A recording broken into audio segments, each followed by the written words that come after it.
أهلا بيكم. إزاي نعمل مجسم شجرة جميل وواقعي وكيوت جدا ينفع يكون ديكور يتحط في البيت، ومعظم الخامات اللي هنستخدمها خامات موجودة في المطبخ أو في البيت بشكل عام، والطريقة بسيطة جدا.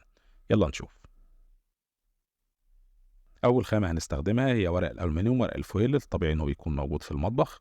هقطع منه حتت وبعدين هبدأ إن أنا أضغطها كده، ومش بس بضغطها، أنا ببرمها كمان عشان تبقى قوية وهتديني شكل كويس في الآخر.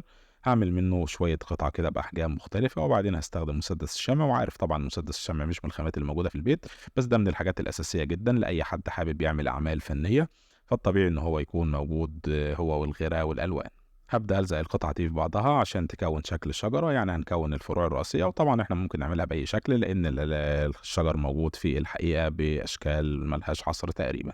المهم إن احنا نوزع الفروع على جميع النواحي. بعد كده هستخدم حتت أصغر من ورق الألومنيوم عشان أعمل بقى التفرعات الصغيرة في نهاية الفروع. ده بمسدس الشمع على الأماكن بتاعة اللزق دي هلزقها وأقويها أكتر، وهسد الفراغات اللي موجودة، وكمان هسد الفراغات اللي موجودة تحت في الجذع الرئيسي قبل الخطوة اللي جاية عشان يكون بالمنظر ده لحد دلوقتي. بعد كده هجيب طبق واحط فيه شوية غيرة ابيض، طبعا الغيرة برضو مش موجودة في البيت فلكن دي من الحاجات الاساسية. هخففها بشوية مية، وبعدين هستخدم مناديل الورق العادية موجودة بقى في المطبخ في الحمام، يعني اعتبروها في اي مكان زي ما تحبوا. هقطعها لقطع صغيرة، وبعدين هحط طبقة من الغيرة المتخفف بالمية واحط عليها المناديل وابدأ اسقسقها بالمية. المناديل دي هتلزق في الطبقة اللي تحتها وهتاخد نفس الملمس اللي احنا عملناه بالورق الفويل. انتوا عارفين ان الجذع بتاع الشجر بيكون فيه شقوق وبيكون خشن كده وفيه تشققات وحاجات زي كده، فورق الفويل هيساعدنا في ان احنا نوصل للشكل الطبيعي. هغطي الشجرة كلها، والخطوة دي سهلة خالص، هي بس بتاخد وقت شوية. وبعد ما اخلصها هسيبها في مكان كده يكون فيه تهوية عشان تنشف، وخدت حوالي ساعتين لحد ما نشفت تماما. بعد ما نشفت هبدأ ألون بلون ما بين البني والرمادي، يعني خليط من البني والرمادي ألوان أكريليك، وحطيت عليه شوية غيرة أبيض عشان الغيرة في الطبقة الأولى هتحملنا المناديل. هغطي بالطبقة الأولى كل مكان، مش عاوز أي حاجة من الأبيض ده يبان. وبعد ما نشفت تماما هستخدم درجات مختلفة من اللون البني، وهعمل حاجة اسمها ويت بليندنج اللي هو هدمج الألوان في بعض وهي لسه طرية. هبدأ أحط درجات من البني فاتحة وغامقة على بعض كده عشان تديني لون طبيعي في الآخر. أغلب الجذوع بتاعة الشجر بتكون مايلة للألوان ما بين البني وما بين الرمادي. المهم هكمل أجزاء الجذع كلها بنفس الطريقة وأسيبها تنشف تماما. وبعد ما نشفت هعمل حاجة اسمها دراي براشنج بلون بيج.